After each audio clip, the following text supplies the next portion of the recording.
far, the Battle of Yarmouk helped the Muslims spread Islam peacefully in Syria, Lebanon, and Jordan. Now, there were two major places that were left: Egypt and Palestine. Since Palestine was closer, the Muslims decided to go there first, specifically Jerusalem. At one point, the Muslims were very strong, and the people of Jerusalem already liked Islam. But the Roman soldiers and some Christian leaders did not like the Muslims. Caliph Umar ordered the Muslim army not to have any war in that holy land. The Muslims very much respected Jerusalem as their holy land, because Allah subhanahu wa ta'ala sent many prophets in that land. Even the Muslims' first prayer direction was to Jerusalem. Even Prophet Muhammad ﷺ was taken to the seventh sky during the night of the Miraj from this holy land. In order to have a peaceful agreement with the Christian Roman soldiers of Jerusalem, the Muslims were waiting for around 4 months outside the town. It was hard for the Muslims, but still, they decided not to attack the Holy Land because Islam always wants peace. The leader of Jerusalem became very surprised to see the Muslims' kindness to the Christian people. They started to think that King Heraclius was the one that was very bad. He was the one who forced the poor people to pay high taxes and did not give any freedom of religion. They were thinking that God was picking the Muslims to rule this holy land. So, the leaders of Jerusalem were ready to make a peace agreement with the Muslims. Normally, the commanders-in-chief are the ones who usually sign peace agreements.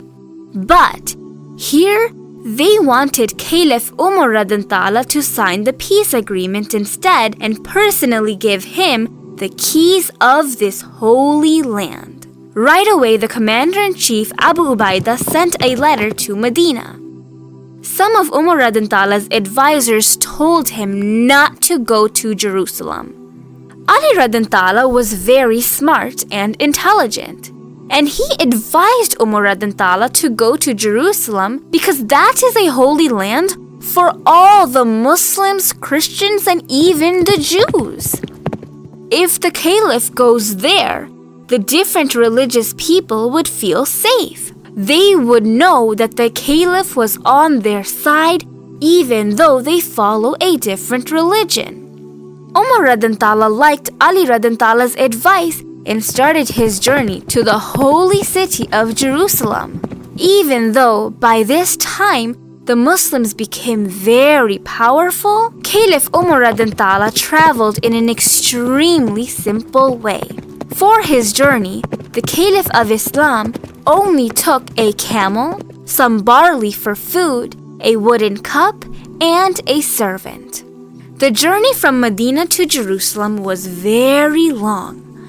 Umar was on top of the camel, but when he realized that his servant was getting tired from walking in the hot desert sun, immediately Caliph Umar got down from the camel and told the servant to ride on the camel instead.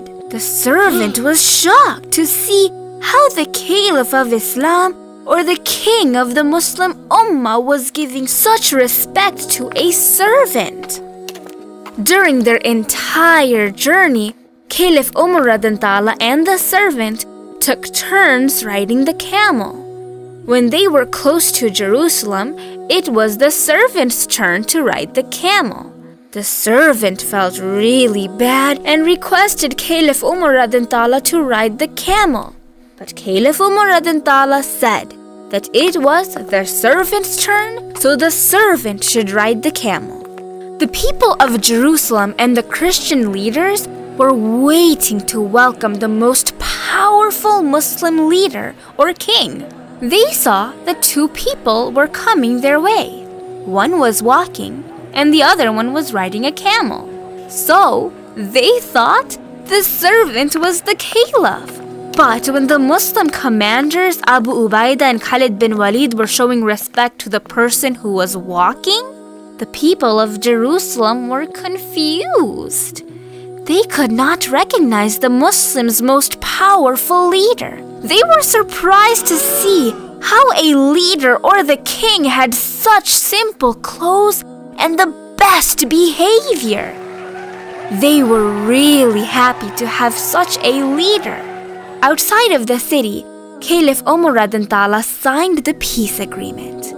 He promised the people of Jerusalem that they could live peacefully and safely. They would have the freedom of religion, keep their lands, keep their churches, and all of their religious items would be safe.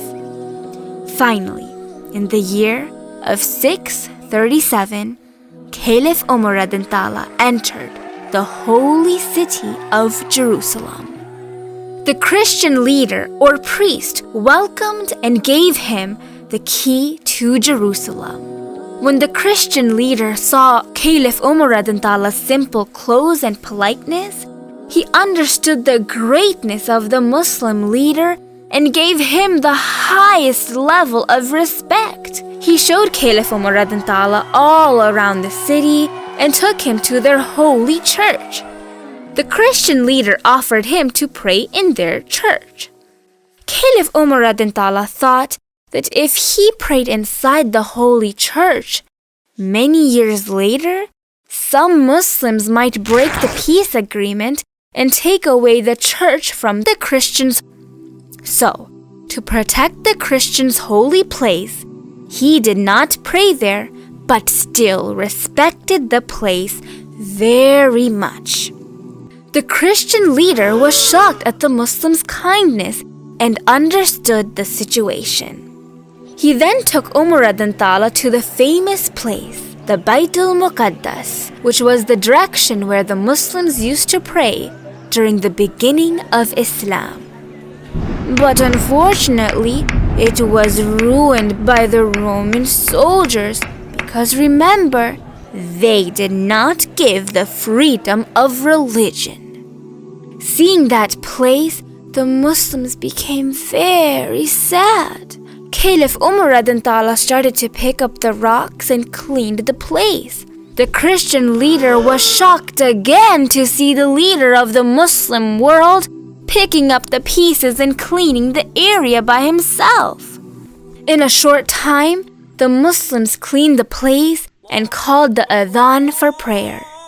The Muslims' eyes were filled with tears of joy and happiness and thanked Allah subhanahu wa ta'ala in their prayer.